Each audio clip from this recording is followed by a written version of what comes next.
So I'll go ahead with the next topic. So as usual, the normal practice. अगले topic पे जाने से पहले just a very quick recap of what we have learned in the last session. सिर्फ topics क्या क्या cover किए that we will see. So in the last lecture we have started off with new chapter electromagnetic induction. हमने सबसे पहले introduction का part देखा था. Introduction के part में mostly we were focusing on the observations from Faraday's experiment related to motion of coil and magnet.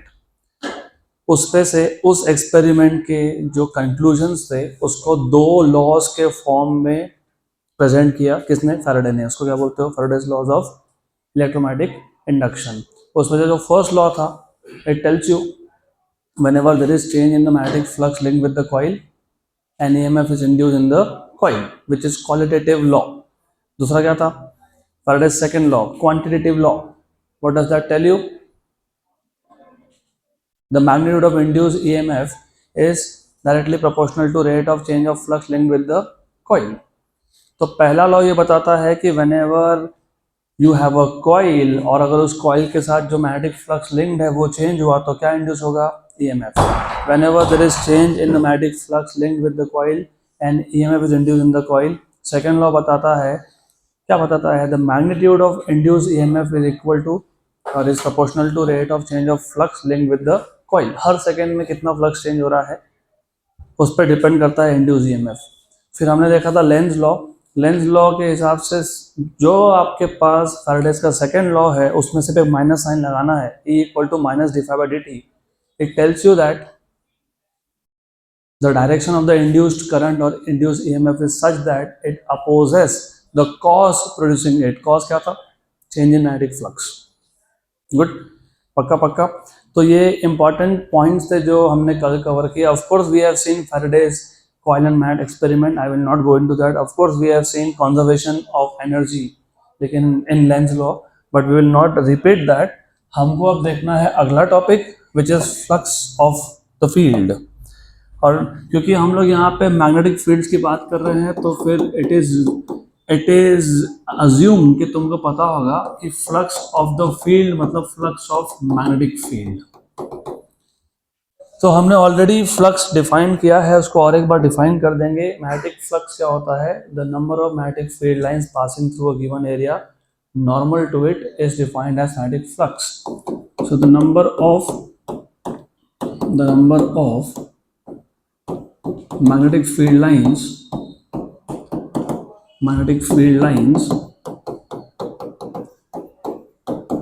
passing through a given area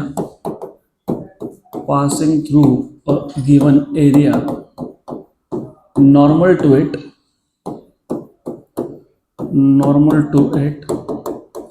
is known as magnetic flux. तो let us assume हमारे पास एक small area element है. तो हमारे पास basically एक area है S. इस एरिया का एक छोटा एलिमेंट है DS या फिर DA, जो भी बोलना होगा वो.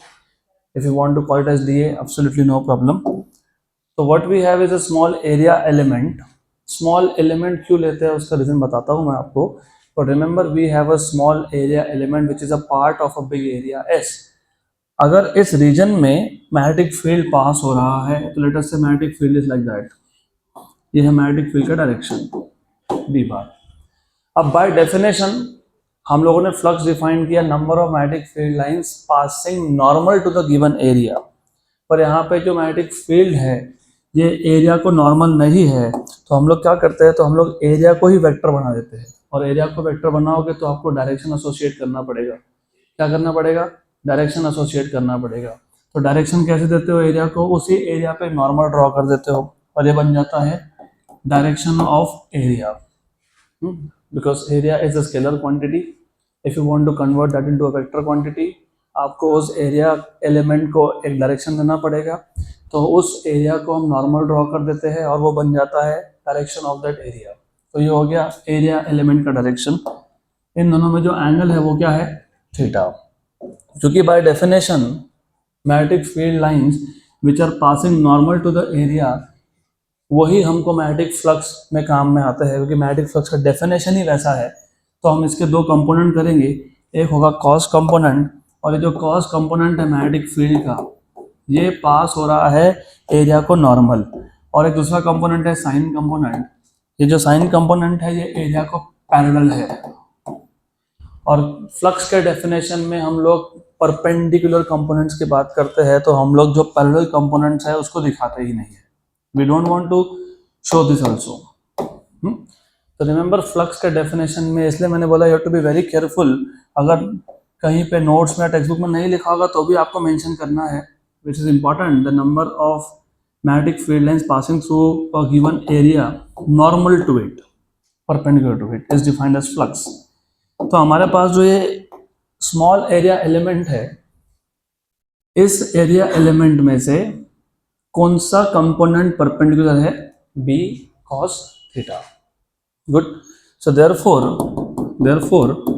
flux through small element ds is given by flux को हम डिनोट करते हैं फाई से, लेकिन अगर एलिमेंट स्मॉल है तो उसमें से फ्लक्स भी स्मॉल है, तो डी फाई। अब मैंने सिंप्लिसिटी के लिए सिर्फ एक ही मैग्नेटिक फील्ड लाइन ड्रॉ किया है, but it does not mean कि एक ही फील्ड लाइन है। इनफैक्ट इस एरिया एलिमेंट के हर एक पॉइंट में से एक फील्ड लाइन है। इसका मतलब इस एरिया के हर एक पॉइंट में से एक बी कॉस थीटा है। इसका मतलब टोटल फील्ड लाइंस होंगे B cos theta into d s, क्योंकि जितना एरिया उसके हर एक पॉइंट में से एक फील्ड लाइन है, तो टोटल फ्लक्स आएगा आपका B cos theta into d s. ये हो गया फ्लक्स थ्रू स्मॉल एलिमेंट। और बाय द वे ये स्मॉल एलिमेंट क्यों लेते हैं? क्योंकि नॉर्मली क्या होता है, अगर एलिमेंट स्मॉल है तो magnetic field for a small element is uniform. हो सकता है कि मैग्नेटिक फील्ड ये नॉन यूनिफॉर्म है, मतलब अलग अलग जगह पे उसकी अलग अलग वैल्यू है। लेकिन अगर मैं स्मॉल एलिमेंट लेता हूँ तो स्मॉल एलिमेंट में से हमेशा मैग्नेटिक फील्ड यूनिफॉर्म ही रहने वाला है। इसके लिए हम स्टार्ट करते हैं from small element.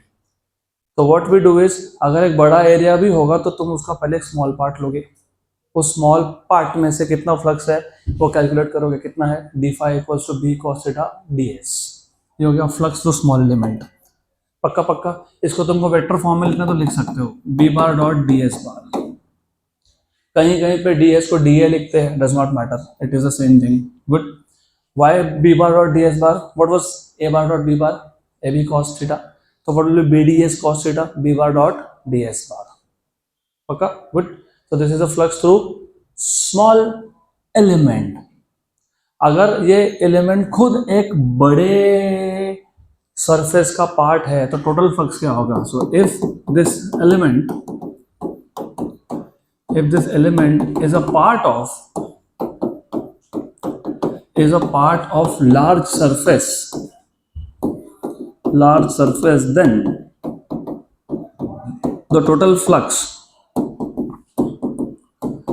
then the total flux is given by, कैसे ऑब्टेन करते हो टोटल फ्लक्स? इंटीग्रेशन। तो टोटल फ्लक्स होगा, it is obtain by integration. So therefore total flux is integration over d phi, और integration किस पे कर रहे हो तुम? Over the surface. तो इंटीग्रेशन ओवर एस ऐसा लिखते हैं, integration d phi over S. So therefore you have flux equal to integration over surface. What was d phi? It was bds cos theta. पक्का? गुड। रिमेंबर ये तो हो गया definition. किसका डेफिनेशन? फ्लक्स का डेफिनेशन। किससे? पूरे सरफेस से। लेकिन ये जो चैप्टर है इसमें हम लोगों का प्राइमरी गोल फ्लक्स का स्टडी करना नहीं है। हमारा प्राइमरी गोल है टू स्टडी इलेक्ट्रोमैग्नेटिक इंडक्शन। इसलिए मैंने आज स्टार्ट वहाँ से किया। जब भी मैग्नेटिक फ्लक्स चेंज होता है तो क्या इंड्यूस होता है? ईएमएफ। बराबर। अब as you can see from the equation, flux किस पे डिपेंड करता है? Magnetic field. तो ऐसा हो सकता है कि आपके पास एक मैग्नेटिक फील्ड है जो टाइम के साथ चेंज हो रहा है, उसको बोलते हो time varying magnetic field. So there are magnetic fields which changes with time. So if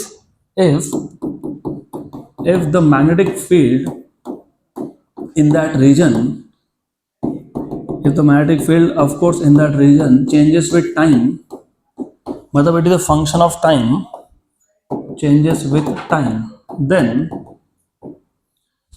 obviously अगर मैग्नेटिक फील्ड ये टाइम का फंक्शन है तो फ्लक्स भी टाइम का फंक्शन है, फ्लक्स फील्ड पे डिपेंड कर रहा है, फील्ड चेंज होगा तो फ्लक्स भी चेंज होगा, then the flux also changes with time, then the flux also changes with time, the flux also changes with time, with time. Therefore you can say flux as a function of t is equal to integration over surface b as a function of t ds cos theta. Good. और जब मैं बोल रहा हूँ कि magnetic field time के साथ change हो रहा है तो मैं मैग्नेटिक फील्ड के मैग्नीट्यूड की बात कर रहा हूँ, डायरेक्शन की नहीं, क्योंकि अगर मैं डायरेक्शन की बात करता हूँ तो थीटा भी चेंज होगा फिर, क्योंकि अगर फील्ड लाइन चेंज होने लग गए डायरेक्शन वाइज तो थीटा भी चेंज होगा। So that is why when I say magnetic field is changing with time, what I am trying to say is it is magnitude of the field which is changing, not the direction. Good. So therefore, now imagine हमारे पास एक magnetic field था जिसका flux change हो रहा है, flux change हो रहा है, फ्लक्स चेंज हो रहा है तो क्या इंड्यूस होगा, क्या इंड्यूस होगा, ईएमएफ, क्या इंड्यूस होगा, EMF. Since the flux is changing with time, the flux is changing with time, is changing with time, therefore with time, therefore an EMF will be induced which is given by Lenz law, which is given by of course Lenz law। तो क्या होता है E minus d phi by D t minus derivative of phi, लेकिन flux खुद क्या है, integration है, तो इंटीग्रेशन ऑफ किसका इंटीग्रेशन, बी ऑफ टी, या फिर डायरेक्टली फ्लक्स लिख दो कोई दिक्कत नहीं है, B of t d s cos theta. पक्का पक्का, गुड है क्या ऐसा इक्वेशन, वेरीफाई करते जाओ।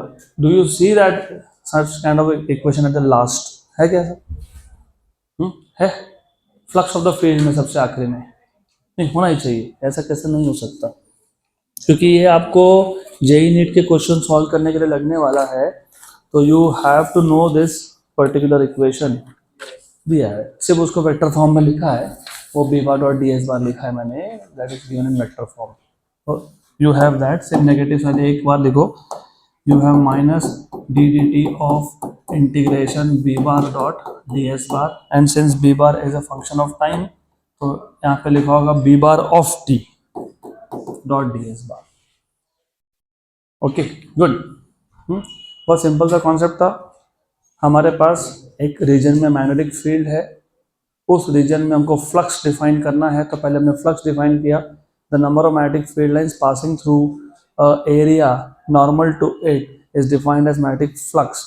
हमने एक बड़ा एरिया लिया, उसका स्मॉल एलिमेंट लिया, उस स्मॉल एलिमेंट में से हमने पहले फ्लक्स कैलकुलेट किया, and as you see from the diagram ये जो मैग्नेटिक फील्ड है वो इस एरिया एलिमेंट को परपेंडिकुलर नहीं था, तो हमने इस मैग्नेटिक फील्ड के दो कंपोनेंट्स कर लिए, एक है बी कॉस थीटा, एक है B sine theta. B sine theta हमारे काम का नहीं है, तो मैं शो नहीं कर रहा हूँ। क्यों काम का नहीं है? क्योंकि तुम फ्लक्स डिफाइन कर रहे हो, फ्लक्स में तुमको चाहिए होता है परपेंडिकुलर कंपोनेंट। परपेंडिकुलर कंपोनेंट कौन सा है? B cos theta. और मैंने एरिया को भी वेक्टर बना दिया by associating a direction to it. उस एरिया एलिमेंट पे नॉर्मल ड्रॉ कर देना, वो बन जाता है आपका डायरेक्शन ऑफ एरिया। तो एज यू सी इस एलिमेंट में से नॉर्मल कंपोनेंट कौन सा है? B cos theta. कौन सा कंपोनेंट है? B cos theta. शिफ्ट करो, शिफ्ट हो जाओ आप, शिफ्ट बी कॉस थीटा बराबर। तो small flux through this small element is d phi equal to b cos theta ds which is b bar dot ds। Good. Total flux अगर मेरे को find करना है पूरे सरफेस में से, तो क्या करेंगे? इंटीग्रेट। अब अगर मैग्नेटिक फील्ड ये टाइम वेरिंग फील्ड है, और जेई नीट के क्वेश्चन में ऐसा वर्ड यूज करते हैं वो टाइम वेरिंग मैग्नेटिक फील्ड, मतलब टाइम के साथ मैग्नेटिक फील्ड की वैल्यू चेंज हो रही है, वैल्यू चेंज हो रही है, डायरेक्शन नहीं बोल रहा हूँ मैं, वैल्यू चेंज हो रही है तो फ्लक्स भी चेंज होगा, तो फ्लक्स भी टाइम डिपेंडेंट हो जाएगा phi of T. And if flux changes, you know EMF is induced in a coil. तो induced EMF is given by D phi by D T with minus sign. तो ये आपको मिल गया induced EMF का formula. ज़्यादा clear? पक्का पक्का। तो हमारा अभी अगला टॉपिक है, ये पता होगा तो अगला टॉपिक समझेगा, motional electromotive force. Next topic is motional electromotive force. नाम में ही है मोशनल, मतलब it is associated to the motion of a conductor in an external magnetic field. तो मोशनल इलेक्ट्रोमोटिव फोर्स, या इसको तुम बोलते हो motional EMF, it is called as motional EMF. नाम ही आपको बहुत क्लियरली बता रहा है, it is associated with the motion of a conductor. और कहाँ पे? इन अ मैग्नेटिक फील्ड, क्योंकि भूलो मत तुम इलेक्ट्रोमैग्नेटिक इंडक्शन सीख रहे हो, इलेक्ट्रोमैग्नेटिक इंडक्शन में फ्लक्स हैज टू चेंज। तो अगर एक कंडक्टर एक एक्सटर्नल फील्ड में से पास होता है या फिर उसका फील्ड में मोशन होता है तो फ्लक्स चेंज होता है, फ्लक्स चेंज होता है तो ईएमएफ इंड्यूस होता है, इसलिए इसको बोलते हैं मोशनल ईएमएफ। इसमें दो केसेस है। Case one is translational motion of a conductor, जो पहला आपका टॉपिक है, translational motion of a conductor. And I expect कि आपको अच्छे से पता है what is the meaning of translational motion. What is translational motion?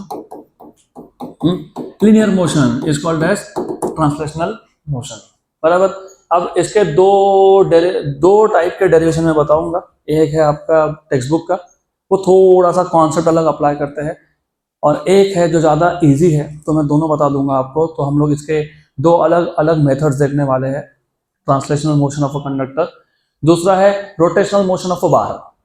तो हम दो टाइप के मोशनल ईएमएफ सीखने वाले हैं। Motional due to motion of a conductor, मतलब मैग्नेटिक फील्ड इज कांस्टेंट, क्योंकि मैंने कल ही बताया था ईएमएफ इंड्यूस करना है तो देयर आर टू वेज। एक, कंडक्टर को मूव करो inside the field, number two, conductor को स्टेशनरी रखो और क्या चेंज करो? Magnetic field. तो हम लोग यहाँ पे मैग्नेटिक फील्ड चेंज नहीं करने वाले, हम लोग क्या करने वाले हैं? कंडक्टर को मूव करेंगे। अगर कंडक्टर को तुम लीनियर मोशन में सेट करोगे, ट्रांसलेशन में करोगे, तो उसको क्या बोलोगे? Translational EMF. और अगर मैं कंडक्टर को रोटेट करता हूं तो उसको बोलोगे रोटेशनल ईएमएफ। दोनों पे जेईई नीट में क्वेश्चन आए हैं। And remember, it is very simple. सिर्फ आपको एक फ्लो बनाना है, क्योंकि अल्टीमेटली आपको बोर्ड एग्जाम में लिखना पड़ता है, तो डेरिवेशन का भी एक फ्लो होना चाहिए। As you know, as you see, we are talking about translation motion of a conductor, so the conductor will move in a stationary, मतलब in a uniform magnetic field. तो I will start by taking a magnetic field. तो एक magnetic field assume कर लेते हैं. Let us assume the magnetic field is going inside the plane of board, which means for you it is inside the plane of paper. तो हमारे पास एक uniform magnetic field है. So we have a uniform magnetic field which is going inside the plane of board. तो मेरे पास एक uniform magnetic field है. I'll just consider a uniform magnetic field very quickly. Good. So we have a magnetic field. So I have this cross field. क्योंकि अगर आपको याद होगा dot and cross convention, I hope you remember what is the meaning of dot? The magnetic field is coming outside. And what do you mean by cross? The magnetic field is going inside. So what I have a uniform field which is a cross field मतलब going inside. अब इस magnetic field में हमारे पास एक coil है, सम coil, जिसका एक पार्ट फील्ड के अंदर है और एक पार्ट फील्ड के बाहर है। तो what we have is, we have a coil, let us say PQRS को कुछ नाम दे देते हैं, we'll give some name to this coil, part of which is inside the field and part of which is outside the field. Good. So I'll just keep the notation as per with your notes, P, Q, R and S. Let us say PS जो side है इसका length है L. Let us say ये जो SR side है उसका जितना part field में है वो क्या है? X. क्या है वो? X. Good. पक्का. So what we have a coil, rectangular coil PQRS, which is which is partly inside a magnetic field which is going inside the plane of board. So let us consider a coil. Consider a rectangular coil. Rectangular coil PQRS, which is partly inside the magnetic field. Of course magnetic field is assumed to be uniform, क्योंकि मैंने पहले ही बोल दिया हम लोग magnetic field की value change नहीं करने वाले. Inside the magnetic field which is directed inwards,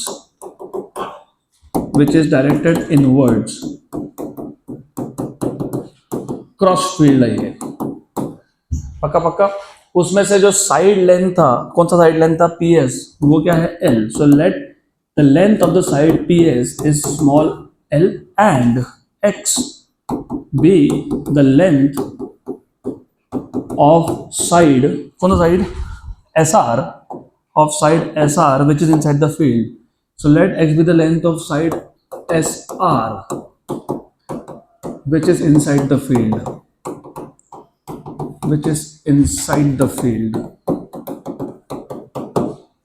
पक्का पक्का, श्योर, गुड.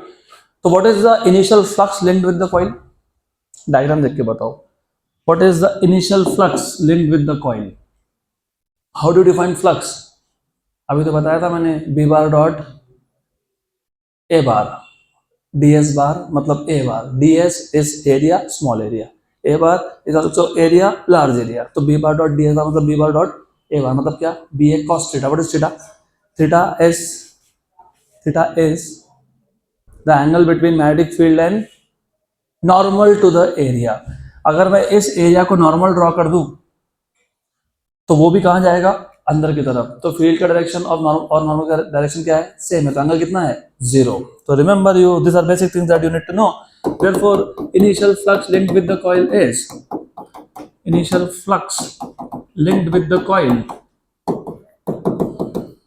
कॉइल इज, मैं पहले पूरा डायरेक्शन करवा दूंगा, उसके बाद I will tell you how to remember this point. और इसके इंटरमीडिएट स्टेप्स पे भी क्वेश्चन आते हैं जेई नीट में, सीईटी में. तो initial flux link with the coil को बोल देता हूँ phi, which is basically B bar dot A bar which is B A cos theta. और अभी मैंने बताया कि थीटा की वैल्यू 0 है, तो क्या बन गया, B A, right. What is A? What is, how much is the area inside the magnetic field? L into x. पक्का पक्का, श्योर, क्योंकि तुमको flux link with the coil निकालना है. जो जितना पार्ट फील्ड के बाहर है उसके साथ फ्लक्स लिंक्ड नहीं है, तो तुमको एरिया उतना ही लेना पड़ेगा जितना फील्ड के अंदर है. कितना एरिया फील्ड के अंदर है, L into x. तो इनिशियल फ्लक्स कितना हो गया, B into L into x. पक्का, sure, good.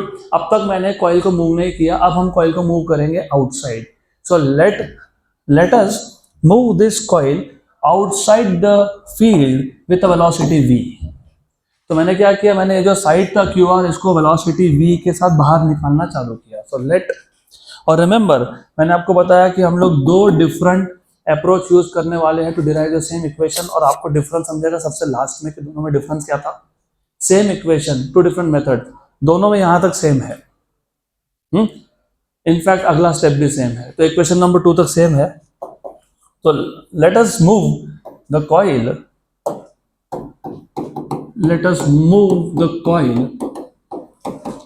outside the field with velocity v.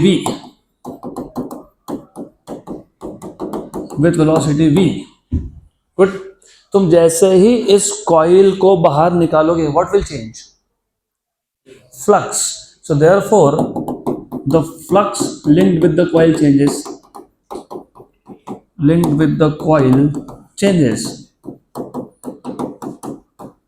और जैसे ही flux linked with the coil changes, what is induced, EMF, right. लेकिन वो बाद में देखेंगे, पहले हम देख लेते हैं what is the rate of change of flux. Therefore rate of change of flux is, rate of change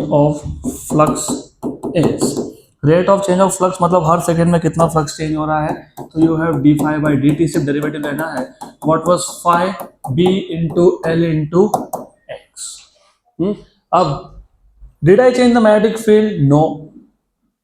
can I change the length L? No. जब तुम इसको बाहर निकालोगे, जब तुम इसको बाहर पुल करोगे, सिर्फ क्या चेंज होने वाला है? एक्स। पहले Q R side, S R side का एक्स लेंथ वॉज आउटसाइड। अब जैसे मैं इसको बाहर निकाल रहा हूं तो क्या चेंज हो रहा है? एक्स। एल चेंज हो रहा है क्या? नहीं। बी चेंज हो रहा है क्या? नहीं। तो ये बी और एल क्या है? कांस्टेंट है। कांस्टेंट कहाँ जाते हैं? डेरिवेटिव के बाहर। तो D x by D T. What is D x by D T? Velocity. क्या होता है वो? वेलोसिटी। इस फॉर्मूला पे क्वेश्चन आया है। और जब मैं रोटेशनल ईएमएफ सिखाऊंगा तो ये फॉर्मूला वापस लगने वाला है हमको, तो थोड़ा ध्यान देना इस पे भी। पक्का? तो अब तक का स्टोरी ये है, हमारे पास एक यूनिफॉर्म मैग्नेटिक फील्ड था, उसमें एक रेक्टेंगुलर कॉइल है, वो rectangular coil partly inside the magnetic field है, उसका एक पार्ट मैग्नेटिक फील्ड के आउटसाइड है। तो हमने बेसिक चीजें डिफाइन कर दी। क्या डिफाइन कर दिया? Side P S is length L और एस आर साइड का x length is inside the field. Initial flux linked with the coil is B into A. What is A? Lx. So what is initial flux linked with the coil? B into L into X. अब हम क्या कर रहे हैं? अब हम इस coil को बाहर निकालेंगे विद वेलोसिटी V। तो जैसे ही मैं इसको बाहर की तरफ मूव करने लगूंगा, flux linked with the coil will change. The rate of change of flux, एक सेकंड में कितना फ्लक्स चेंज हुआ, that is D phi by D T. तो डेरिवेटिव ऑफ फ्लक्स लेना पड़ेगा आपको, वो आ गया आपका B L V, equation number 2। तो जो मैं और एक मेथड बताने वाला हूँ, अल्टरनेट मेथड, यहां तक सेम है, इसके बाद चीजें चेंज होगी अब। And as you know, when the flux linked with the coil changes, what is induced? EMF is induced, बराबर। और ईएमएफ अगर इंड्यूस हो तो वो क्या इंड्यूस करता है? Current, right? So we know that, what do you know? We know that if the flux linked with the coil, if the flux linked with the coil changes, with the coil changes and EMF is induced in the coil, and EMF is induced in the coil, which leads to induced current। तो जैसे ही flux change हुआ, EMF induce हुआ, EMF induce हुआ तो current induce हुआ, current induce हुआ तो it becomes a current carrying coil in external magnetic field. And you know what happens when you have a current carrying coil in external magnetic field? क्या होता है? यहाँ पे ध्यान दो आप, ध्यान ही नहीं है क्लास में, कुछ नहीं समझ में आएगा। बताओ, whenever you have a current carrying conductor or a current carrying straight wire, क्योंकि अभी इसके 3 पार्ट्स हो गए जो स्ट्रेट वायर जैसे है। If you have a current carrying conductor in external field, क्या होता है? फोर्स एक्ट होता है। Very good. सिंस अब ऐसे बोल सकते हो, the coil, actually 3 sides of coil, the 3 sides of coil are current carrying conductors, inside external field, inside external magnetic field, and hence forces F1, F2 and F3 act on these sides, तो एक काम करेंगे, इस पे जो force act हो रहा है इसको F1 बोल दूंगा, इस पे जो फोर्स एक्ट हो रहा है इसको F2 बोल दूंगा। वैसे डायरेक्शन निकालना है तो तुमको पता है Lenz law, you know, left hand rule बताया था मैंने आपको। कौन सा left hand rule? Fleming's left hand rule to find out the direction of force. अब मैं वो उसमें जाऊंगा नहीं। क्यों नहीं जाऊंगा? क्योंकि तुमको लेंस लॉ ऑलरेडी पता है। लेंस लॉ के हिसाब से क्या होता है? The direction of induced EMF is such that it opposes the cause producing it. यहाँ पे कॉज क्या था? The motion of the coil outside. तो उसी को अपोज करेगा तो फोर्स कहाँ होगा? इनसाइड। तो टाइम ऐसा बचता है, अगर आपका कॉन्सेप्ट क्लियर है तो यू हैव टू अंडरस्टैंड कि इस साइड पे जो फोर्स लगेगा वो उल्टा ही होने वाला है, क्योंकि तुम कॉइल को बाहर निकाल रहे थे। तुम उसको अगर कॉइल को अंदर पुश करते तो फोर्स बाहर की तरफ होता। कॉइल को बाहर निकालोगे तो यहाँ पे जो फोर्स लगा वो अंदर की तरफ है, कॉइल को अंदर पुश करोगे तो जहाँ फोर्स लगेगा वो बाहर की तरफ होगा। और करंट का डायरेक्शन भी चेंज होगा। अगर एक एंटी क्लॉकवाइज करंट है तो उस केस में क्या होगा, क्लॉकवाइज करंट होगा। और यहाँ पे एक फोर्स लगेगा। गुड। अगर ये फोर्स F1 है, इसको मैं F2 बोल देता हूँ, अगर ये F3 है, तो F1 और F3 will cancel out each other. क्यों? क्योंकि look, for the side PQ the direction of current was from Q to P, right? And for SR it is from S to R. Direction of current opposite हुआ तो force का direction भी opposite होता है, तो ये तो cancel हो गए। तो ये जो F1 and F3 they cancel out, F1 and F3 cancel out, and force F1 is given bye F2 is given bye, you know, ये जो फोर्स F2 है इसको मैं अभी F बोल देता हूँ क्योंकि बाकी तो कैंसिल हो गए। व्हाट इज द मैग्नीट्यूड या फिर what is the formula of force acting on a current carrying conductor in a magnetic field, BIL sine theta. Current कितना इंड्यूस हुआ उसको मैं I बोल देता हूँ, you can call it as I। और साइड लेंथ कितना था L, रिमेंबर ये साइड लेंथ कितना है L, sine theta. What is theta? Theta is the angle between the magnetic field and length element. Magnetic field कैसा जा रहा है अंदर, लेंथ एलिमेंट कैसा है ऐसा है, एंगल कितना है 90 है, तो थीटा कितना है 90 है। What is sine 90? जीरो कब से हो गया, it is 1 B into I into L। Zero बोल दोगे तो बात ही खत्म हो गई, कोई फोर्स नहीं एक्ट हो रहा। तो ऐसा तो नहीं होगा ना। पक्का पक्का, यहाँ तक clear clear, sure sure, good. अब और बाय द वे ये जो फोर्स का डायरेक्शन है it is opposite to the motion of the coil. Now imagine अगर मुझे इस कॉइल को बाहर मूव करना है थ्रू डिस्प्लेसमेंट dx, मतलब ऐसा है कि मुझे इस कॉइल को यहां तक लाना है, इसको डिस्प्लेस करना है। कहां तक लाना है? यहां तक, मतलब मुझे उसको r डैश q डैश तक लाना है, मतलब मुझे कितना डिस्प्लेसमेंट करना है dx। पक्का पक्का, sure sure, good good, work has to be done. क्यों वर्क डन? क्योंकि इधर एक फोर्स अपोज कर रहा है, तो अपोजिंग फोर्स को ओवरकम करने में क्या होता है, वर्क डन। तो now if we want to take out the coil और displace the coil by a distance dx, तो वर्क डन होगा। So the work done in moving the coil by a small displacement या फिर by small distance dx outside the field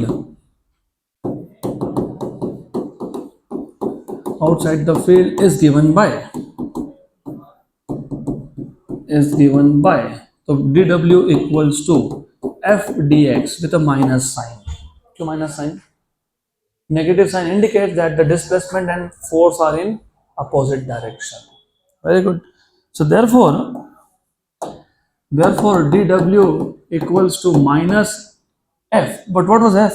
BIL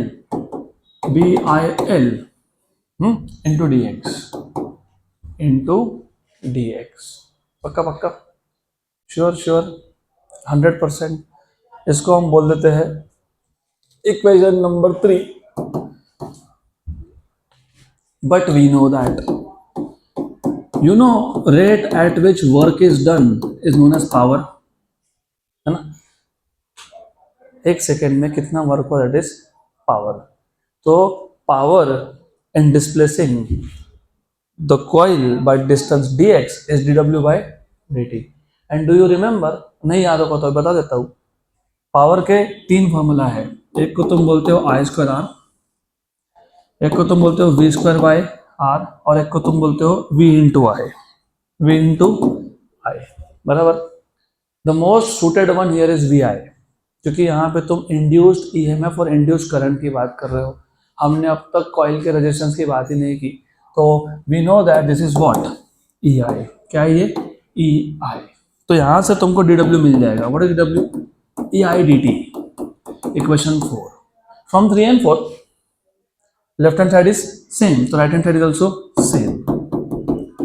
So from equation number 3 and 4 what we can write down is, क्या लिख सकते हैं हम, e i dt equals to minus b i l dx।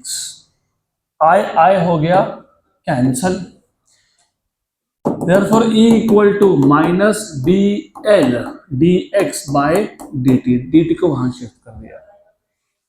लेकिन ये dx by dt कौन है, velocity है, तो ये क्या हो गया माइनस बी एल वी। लेकिन तुमको याद है क्या, हमने B L V equals to क्या लिखा था, D phi by D T, therefore E equals to minus D phi by D T, hence proved. तो हमको जो फैराडेज का सेकेंड लॉ था, एक्चुअली जो लेंस लॉ है, वो हमको प्रूव करना था, तो ये हो गया प्रूफ, बराबर, गुड। तो remember we wanted to prove Lenz law, और फिर you can say Faraday's second law which was E equal to minus D phi by D T.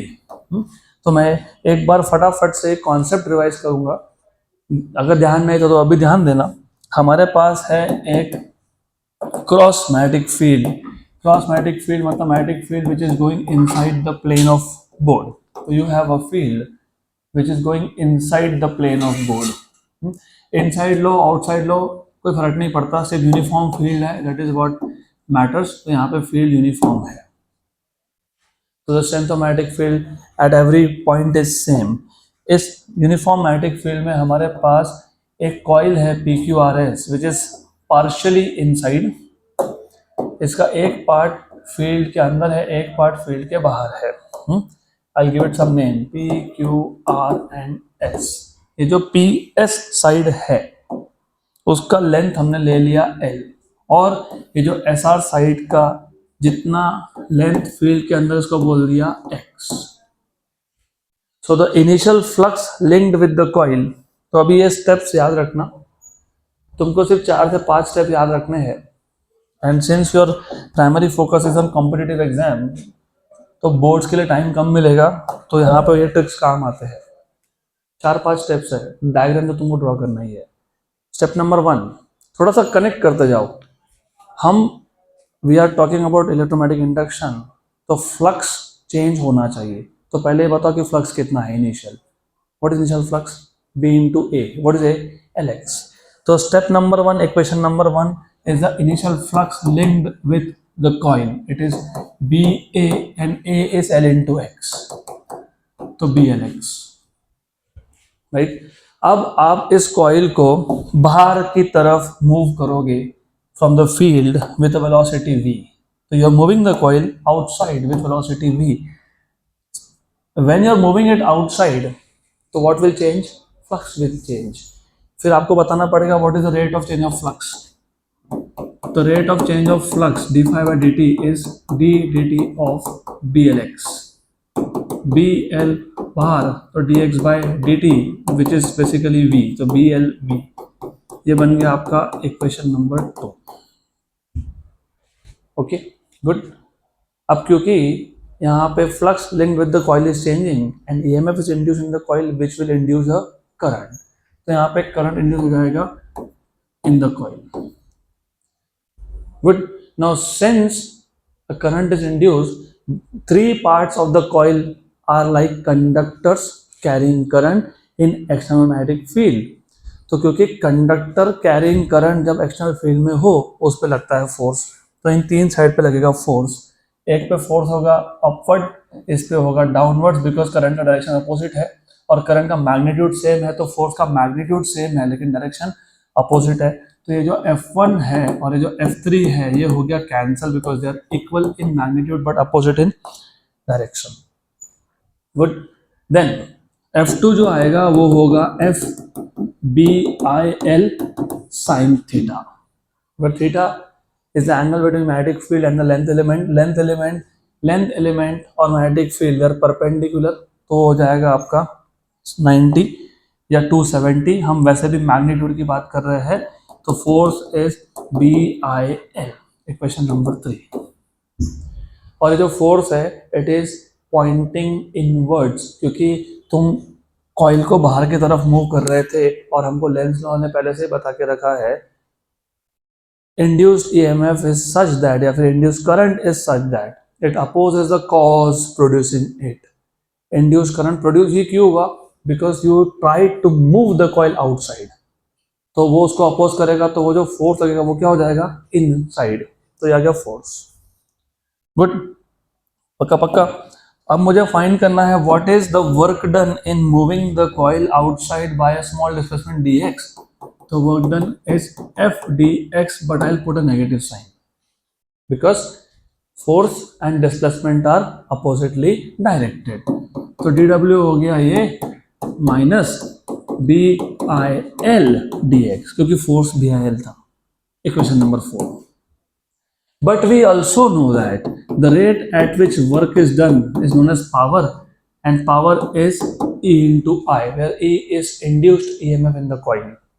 So therefore you have dW equals to EI dt, equation 5. Therefore from equation number 4 and 5, since the left hand sides are same, the right hand side should also be same, मतलब equal. So you will write down EI dt equals to minus BIL dx. I cancel हो जाएगा और dt को shift कर दूंगा, तो minus BI dx by dt। तो therefore E equals to minus BI, what is this? I cancel हो गया, ये L है, I know, this is V, dx by dt is V, तो माइनस BLV। लेकिन ये जो BLV था ये था d phi by dt। Done, that is all you need to know. अब इसी का एक अल्टरनेट अप्रोच है, but I want you to stick with this approach. क्यों? आगे एक टॉपिक आएगा, आज तो नहीं पॉसिबल होगा लेकिन कल, उसमें तुमको ये अप्रोच काम में आने वाला है, तो फिर हम इस अप्रोच को रखेंगे। लेकिन आपके टेक्स्ट बुक का जो अप्रोच है वो भी मैं बता देता हूँ आपको। तो उसी का alternate method for the same derivation, difference थोड़ा सा ही है, समझेगा। तो अभी आई will not spend much time in writing down the theory, I will just explain कि इसमें और उसमें डिफरेंस क्या है। यहाँ पे भी एक यूनिफॉर्म मैग्नेटिक फील्ड है, क्रॉस मैग्नेटिक फील्ड है, विच इज गोइंग इनसाइड। यहाँ तो इस चीज में कोई डिफरेंस नहीं है। इस केस में भी तुम्हारे पास एक कॉइल है रेक्टेंगुलर, सिर्फ डिफरेंस ये है कि इस केस में जो रेक्टेंगुलर कॉइल है it is completely inside the magnetic field. I can give it some name A B C D, and इस कॉइल का एक पार्ट, एक साइड ऐसा है जो स्लाइड हो सकता है विदाउट फ्रिक्शन। पिछले केस में तुमने एक कॉइल लिया था, उस कॉइल का एक पार्ट फील्ड के बाहर था, एक पार्ट फील्ड के अंदर था। पक्का पक्का, बराबर बराबर, श्योर श्योर, गुड गुड। एक पार्ट फील्ड के बाहर था, एक पार्ट फील्ड के अंदर था। यहाँ पे पूरा ही कॉइल फील्ड के अंदर है, complete coil. Okay good. And again I will stick with the notations of your text book और नोट्स। तो ठीक है, डजंट मैटर रियली, क्या ही है, सिर्फ नाम चेंज करना है, अल्फाबेट्स को यहाँ से वहाँ घुमाना है। Okay good, now looks good for you.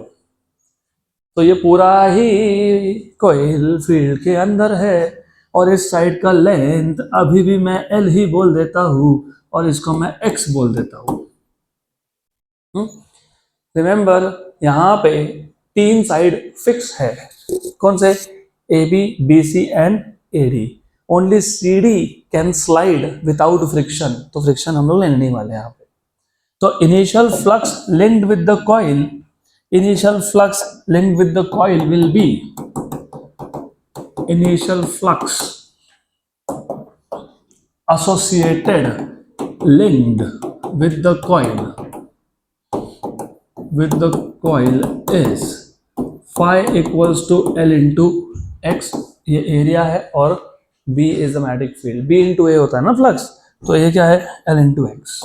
तो ऐसा बोलना तो ऐसा बोल दो। Equation number 1। अब आप क्या करोगे, अब आप ये जो साइड है सी डी, इसको तुम बाहर की तरफ मूव करोगे विद वेलोसिटी v, बाहर की तरफ। So now the side C D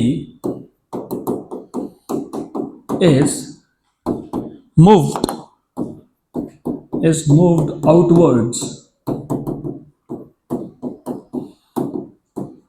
with velocity v। अब क्योंकि तुम इस साइड को बाहर की तरफ मूव कर रहे हो, तो अब ज्यादा फ्लक्स एसोसिएट हो गया।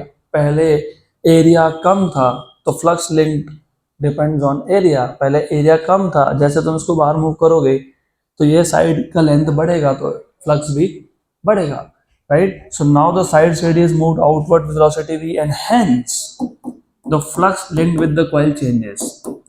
The flux linked with the coil changes.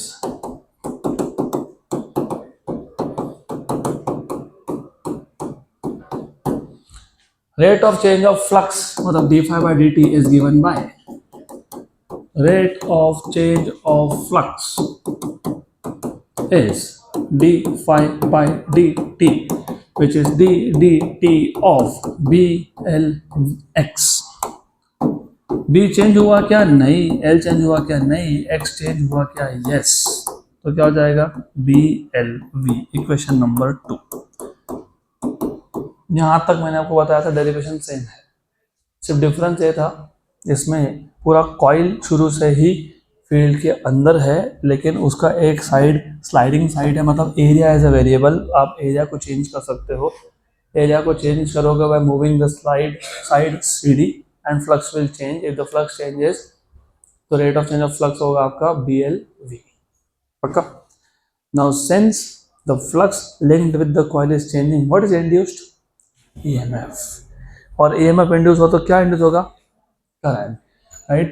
So therefore an EMF and hence a current is induced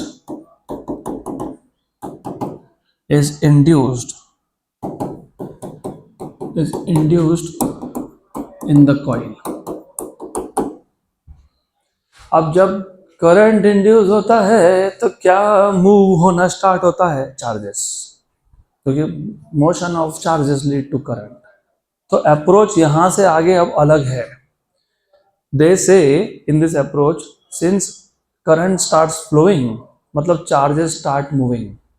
और अगर चार्जेस मूव हो रहे हैं तो अगर मैं एक चार्ज इमेजिन कर लूं इस पॉइंट पे या फिर C पॉइंट पे, सम चार्ज Q, तो उस बेसिकली अगर करंट एंटी क्लॉकवाइज है, करंट अगर एंटी क्लॉकवाइज है तो चार्ज कैसा जाता है, क्लॉकवाइज, क्योंकि यू नो चार्ज मतलब कौन, electron.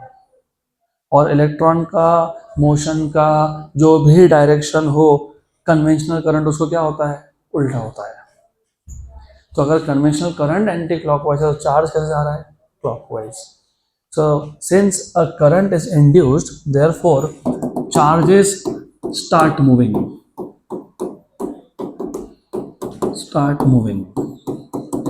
Imagine a charge Q.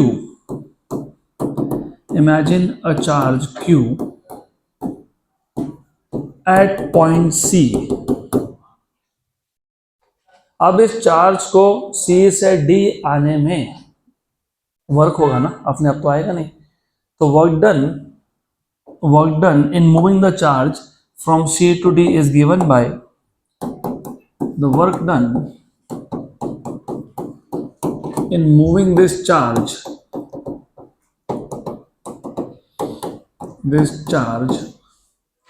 from C to D is given by, you know what is work done का formula, force into displacement. Very good, force into displacement. Force into displacement C से कहाँ आ रहा है, D तक। C से D कितना displacement है, L। तो force into displacement, equation number 3। But But do you also remember force acting on a charge in external magnetic field is Q V bar cross V bar. तो अगर magnetic लिखोगे, just magnitude लिखोगे तो आ जाएगा Q V B sine theta. Therefore F equals to QVB sin theta, where theta is the angle between the velocity and magnetic field. Charge C से D जा रहा है तो velocity is downwards, magnetic field is inwards, तो what is the angle? 90. तो angle is 90, तो F equal to QVB sin 90 becomes 1. तो F equals to QVB, equation number 4. Therefore from 3 and 4 you have work done equals to FL QVB into L. पक्का पक्का, sure 100%. अब क्या करेंगे, अब इधर आके अटक जाते हैं. इसके बाद क्या है याद नहीं रहता, तो बताओ क्या करोगे.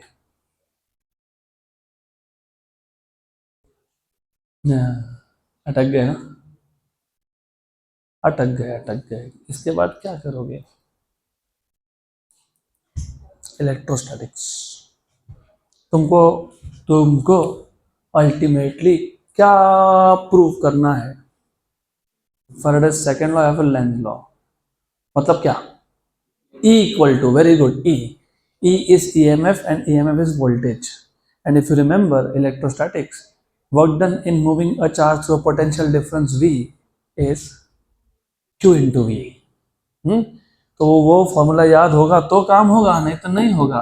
But we have seen from electrostatics, work done is the charge that you are moving into the potential difference across which the charge is being moved. यहाँ पे पोटेंशियल डिफरेंस को पोटेंशियल डिफरेंस नहीं बोलते, उसको बोलते हैं इंड्यूस्ड ईएमएफ. तो work done is Q dW equal to Q into E. तो what is E dW by Q, लेकिन dW खुद क्या था, very good. therefore E equals to ये था QVBL upon Q. Q cancel, तो कितना हो गया BLV. लेकिन ये BLV क्या था, d phi by dt. BLV is d phi by dt, hence proved. सिर्फ यहाँ पे हम लोगों को इंड्यूस्ड ईएमएफ का मैग्नीट्यूड मिलता है, that is Faraday's second law. और जो पिछला अप्रोच था वो ज़्यादा पर्टिकुलर था, ज़्यादा स्पेसिफिक था, उसमें तुमको क्या मिल गया, लेंज लॉ. इसलिए मैंने, ये आपका टेक्स्ट बुक का है लेकिन मैंने वो दिया because I want that you do not mess up with minus sign. तो माइनस साइन भी याद रखना. तो ये अप्रोच भी सिंपल है. मैं वापस एक बार सिर्फ अप्रोच बता देता हूँ, आई will not write down a single word here. इस अप्रोच में हमारे पास एक यूनिफॉर्म मैग्नेटिक फील्ड है, पिछले अप्रोच में भी यूनिफॉर्म मैग्नेटिक फील्ड था. पिछले अप्रोच में उस यूनिफॉर्म मैग्नेटिक फील्ड में कॉइल का एक पार्ट था और एक पार्ट बाहर था.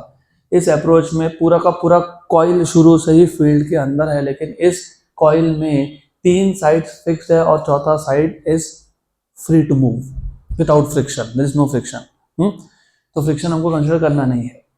तो remember initial flux link with the coil is, flux is B into A, B is a magnetic field, area is L into X, तो BLX. अब अगर मैं एक इस साइड को बाहर की तरफ मूव करता हूँ विद वेलोसिटी V, तो ये साइड जैसे बाहर आ रहा है तो एरिया बढ़ रहा है, मतलब flux link with the coil is changing. The rate at with the flux link with the coil is changing is d phi by dt. उसमें से phi था BLX, B और L कांस्टेंट है, वो कांस्टेंट बाहर, तो आपको मिल जाएगा d phi by dt equals to BL dx by dt. और dx by dt क्या होता है, वेलोसिटी. तो यहाँ पे आ गए. अब since the flux linked with the coil is changing and EMF is induced which induces current, and since current is induced the charges start moving. तो हम एक चार्ज इमेजिन कर लेते हैं C पॉइंट पे, उसको D पॉइंट तक आना है, उसका डिस्प्लेसमेंट L है, राइट. तो वो जो चार्ज है C से D आएगा, अपने आप तो आएगा नहीं, work has to be done. What is work done, force into displacement. What is displacement, L. The force is F. Force किस पे एक्ट हो रहा है इस केस में, करंट पे नहीं. पिछला अप्रोच था करंट, यहाँ पे फोर्स किस पे एक्ट कर रहा है? Charge. The force acting on a charge in a magnetic field, moving charge, of course, it is q v bar cross b bar. So magnitude wise it is q v b sin theta, where theta is the angle between b bar and v bar, which is basically 90 degree. So sin 90 is 1. So force is q v b. अब ये q v b मैं यहाँ substitute कर देता हूँ work done के formula में, तो q v b l हो गया. But from electrostatics we know that work done in moving a charge is charge into potential difference. यहाँ पे पोटेंशियल डिफरेंस को तुम इंड्यूस ईएमएफ बोलते हो, तो it is Q into E. तो E is D W by Q. D W क्या है? Q V B L upon Q. Q Q cancel, तो ई क्या आ गया? B L V. लेकिन बी एल वी क्या था? बी एल वी क्या था? D phi by D T. तो ई इक्वल्स टू क्या आ गया? D phi by D T. तो ये था आपका translational EMF, translational motion of a conductor. अगला है रोटेशनल मोशन या फिर rotational EMF of a bar. तो पहले आपने देखा ट्रांसलेशनल ईएमएफ ऑफ कंडक्टर, अभी है आपका अगला topic rotational EMF of a bar. तो second case is rotational EMF of a bar. बहुत सिंपल है, it is too simple. Rotational EMF of a bar. Bar magnet नहीं, यू हैव अ रॉड, जिसको हम लोग बार बोल रहे हैं, it is not a bar magnet. तो हमारे पास यहाँ पे एक क्रॉस फील्ड है. Again same approach. Consider a uniform magnetic field which is going inside the plane of paper, because you will write down on paper. For me it is going inside the plane of board. ये B bar है. इसमें हमारे पास एक bar है, rod है, which is pivoted at one end. तो मैं मान लेता हूँ ये उसका पॉइंट ऑफ पिवोट है. तो this is some point at which we have pivoted. You know what is pivot? Put a nail. So it is free to rotate about this particular axis coming out from the plane of board from point P, let us say. अब ये जो rod है इसका जो total length है वो उसको L मान लेते हैं. Let us assume the length of the rod is L. And now we will imagine that this rod is made up of large number of length elements which with each of length dr. तो वैसा imagine करने वाले हैं that this rod is made up of large number of small length element. हर एक का length कितना है? dr. उसमें से मैं फिलहाल तो एक एलिमेंट लेने वाला हूँ, one such element. Somewhere wherever you want you can take one such element anywhere you want. तो ये जो एलिमेंट लिया मैंने जिसका लेंथ dr था, इसका पिवोट से मतलब एक्सिस ऑफ रोटेशन से डिस्टेंस कितना है? r. और इसका लेंथ कितना है? dr. पक्का गुड. तो keep this simple ideas in mind. हमारे पास एक यूनिफॉर्म मैग्नेटिक फील्ड है, उसमें हमारे पास एक बार है जिसका लेंथ L है. It is pivoted at one point, it is rotating inside a uniform magnetic field. So consider a bar. It is not a bar magnet, it is just a bar. So rod लिखना तो rod भी लिख दो, कोई फर्क नहीं पड़ता. तो consider a rod of length L rotating inside a magnetic field, of course uniform magnetic field, inside a uniform magnetic field of induction B.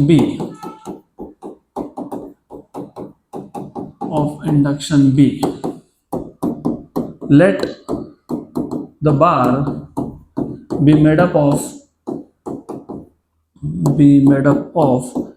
large number of length elements,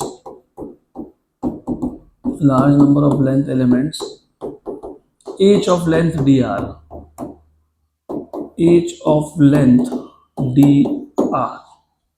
उसमें से हमने एक एलिमेंट अज्यूम कर लिया. चलो एक नाम दे देता हूँ, इसको पॉइंट को बोलता हूँ O point, some name. So imagine one such element at point O. Imagine one such element at point O, at a distance r from the pivot, at a distance r from the pivot, जहां पे तुमने pivot करके रखा है वहां से इस element का डिस्टेंस कितना है, आर है, आर, रिमेंबर, गुड, पक्का पक्का। तो आई एक्सपेक्ट कि यहाँ तक क्लियर है, क्योंकि बहुत सिंपल है और इस पे 3-4 टाइप के क्वेश्चन बनते हैं। उसमें से तो एक आपको आएगा, आता है बहुत बार, साइकिल, साइकिल का व्हील स्पोक वाला, not this alloy wheel, spoke जिसमें तार होती थी ना, स्पोक, उस पर क्वेश्चन आता है। क्वेश्चन ऐसा होता है कि साइकिलिस्ट साइकिल चला रहा है, और आपको पता है कि साइकिलिस्ट जब साइकिल चलाएगा तो व्हील घूमेगा, अब व्हील घूमेगा तो वो अर्थ के मैग्नेटिक फील्ड में घूम रहा है, तो flux linked with each spoke changes. तो what is the EMF induced between the axle and the rim of the wheel. Axle मतलब जो सेंटर होता है व्हील का, और रिम मतलब जो पेरीफेरी होता है। इन दो पॉइंट्स में कितना ईएमएफ इंड्यूस हुआ, ऐसा आपको पूछते हैं, तो वो ये वाला केस है। अब तो सो फार हमारे पास एक बार था जो यूनिफॉर्म मैग्नेटिक फील्ड में फ्री टू रोटेट है, it is pivoted at some point P, the length of the bar और rod is L, and we imagine the bar to be made up of large number of small elements of length d r h, उसमें से एक element मैंने imagine कर लिया r distance पे pivot से, length कितना है, dr, गुड। अब इमेजिन लेट इसका जो टेंजेंशियल वेलोसिटी है, टेंजेंशियल क्यों, क्योंकि सर्कुलर मोशन में, रोटेशनल मोशन में दो वेलोसिटीज होती है, एक होती है रोटेशनल वेलोसिटी मतलब सर्कुलर का एंगुलर वेलोसिटी, और एक होता है लीनियर, लीनियर वेलोसिटी होता है tangential. So let v be the tangential velocity, tangential velocity of this element, of this element, पूरे रॉड की बात नहीं कर रहा मैं, एलिमेंट की बात कर रहा हूं। तो ऐसा है, अगर मैं इसको क्लॉकवाइज रोटेट हो रहा है ऐसा मान लूं, क्लॉकवाइज, तो इसका जो टेंजेंशियल वेलोसिटी होगा उसका डायरेक्शन ये होगा b। अगर एंटी क्लॉकवाइज करोगे तो वो ऐसा होगा, इधर मैंने नोट्स में ऐसा एंटी क्लॉकवाइज दिया है, कोई फर्क नहीं पड़ता, डज नॉट रियली मैटर, कोई फर्क नहीं पड़ता है, तुमको एंटी क्लॉकवाइज देना है तुम एंटी ले लो, कोई फर्क नहीं पड़ता है, इट्स द सेम थिंग, पक्का। तो ये जो रॉड मतलब बार रोटेट हो रहा है, तो उसका जो छोटा एलिमेंट लिया मैंने, उस एलिमेंट का टेंजेंशियल वेलोसिटी कितना है, v है, कितना है, v है। अब जब ये बार रोटेट होगा तो डेफिनेटली एलिमेंट भी रोटेट होगा। अब एलिमेंट रोटेट होगा तो flux linked with the element will change, है ना, हाँ कि ना, since the bar rotates in the magnetic field,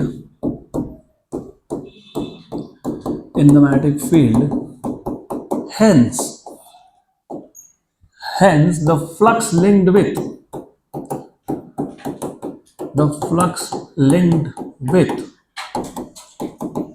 the element changes, which is given by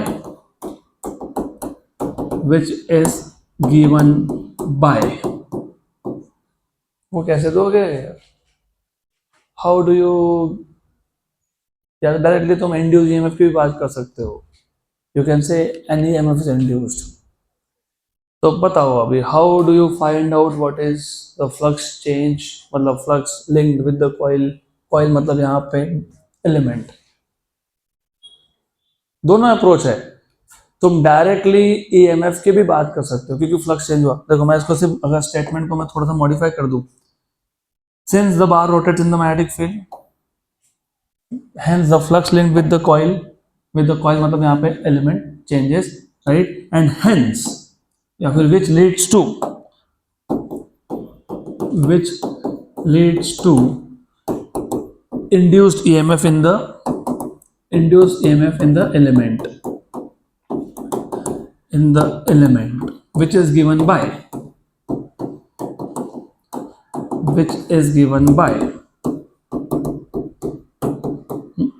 bar rotate होगा, एलिमेंट भी रोटेट होगा, एलिमेंट रोटेट होगा तो फ्लक्स चेंज होगा तो ईएमएफ इंड्यूस होगा, और उस एलिमेंट में कितना ईएमएफ इंड्यूस हुआ वो तुम पिछला डेरिवेशन याद है क्या लिखा था तुमने, BLV लिखा था कि नहीं, राइट। अब यहाँ पे जो एलिमेंट है वो छोटा है कि नहीं, तो ईएमएफ इंड्यूस भी क्या होगा, स्मॉल। और वो एलिमेंट का लेंथ कितना था, dr, तो इसको क्या लिखोगे, dr। सिंपल सिंपल सिंपल, ये पिछले टॉपिक से उठा लिया हमने, right, good. But do you know v equals to क्या होता है, r omega, where r is the radius of the circular motion. इस केस में radius will be the distance of this element from the point of pivot, क्योंकि जब ये बार rotate होगा तो ये एलिमेंट सर्कुलर मोशन परफॉर्म करेगा और उस सर्कल का रेडियस क्या बनेगा, r, तो r। और omega is the angular velocity, so therefore you have d equals to b r omega dr। अब आप बोलोगे ऐसा लिखना क्यों पड़ा, क्योंकि तुम अभी तक एक ही एलिमेंट का इंड्यूस ईएमएफ निकाले। Element is made up of multiple large number of elements, बराबर। तो हमको टोटल निकालना, तो क्या करेंगे, इंटीग्रेट। अब इंटीग्रेट करते वक्त वेरिएबल ऑफ इंटीग्रेशन सोचना पड़ता है। ये जो एलिमेंट है ये मैंने इधर लिया, ये कहीं भी हो सकता था। और अगर मैं पूरे रॉड का सोचूं तो पूरे रॉड में जो एलिमेंट्स है वो 0 डिस्टेंस से L डिस्टेंस तक है। एक एलिमेंट यहाँ है, फिर यहाँ है, फिर यहाँ है, फिर यहाँ है, मतलब वेरिएबल ऑफ इंटीग्रेशन कौन बन रहा है, R। तो तुमको यहाँ पे dr चाहिए। तो therefore total EMF induced is given by or can be obtained by integration. So therefore E equals to integration 0 to L। Limits चाहिए तो बाद में डालो। तो हर एक एलिमेंट में ईएमएफ इंड्यूस होगा। जब बार रोटेट होता है तो एक एलिमेंट नहीं रोटेट होता है, सारे के सारे एलिमेंट रोटेट होते हैं। तो total EMF is integration. What is DE, B R omega dr। और ये जो एलिमेंट्स कहाँ से स्टार्ट हुए, 0 से पूरे लेंथ तक, L तक। B वॉज यूनिफॉर्म, तो यूनिफॉर्म है तो कांस्टेंट है, बाहर निकाल लो, ओमेगा इज यूनिफॉर्म। रिमेंबर, जब रॉड मतलब बार रोटेट होगा तो उसका एंगुलर स्पीड कांस्टेंट है, linear speed, tangential speed constant नहीं है, क्योंकि टेंजेंशियल स्पीड डिस्टेंस पर डिपेंड करता है। हर एक एलिमेंट का डिस्टेंस सेम था क्या, नहीं। तो v is not constant but omega is constant, ये हमने रोटेशनल डायनामिक्स में सीखा था, तो याद होना चाहिए। तो ये दोनों कांस्टेंट आ गए बाहर, 0 to L r dr। What is integration of r dr, r square by 2 from 0 to L।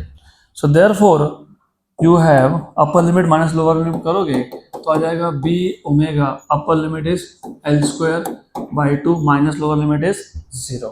तो ये आ गया आपका induced EMF। this is called as rotational EMF of a bar। Simple good.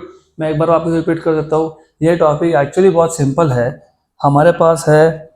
हमारे पास है एक magnetic field, uniform magnetic field which is going inside the plane of board. इसमें हमारे पास है एक bar which is a rod which is rotating with one of its end pivoted. यहाँ पे पिवोट कर दिया मैंने P पॉइंट पे। So one of the end is pivoted, यहाँ पे हमने इसको पिवोट करके रखा है।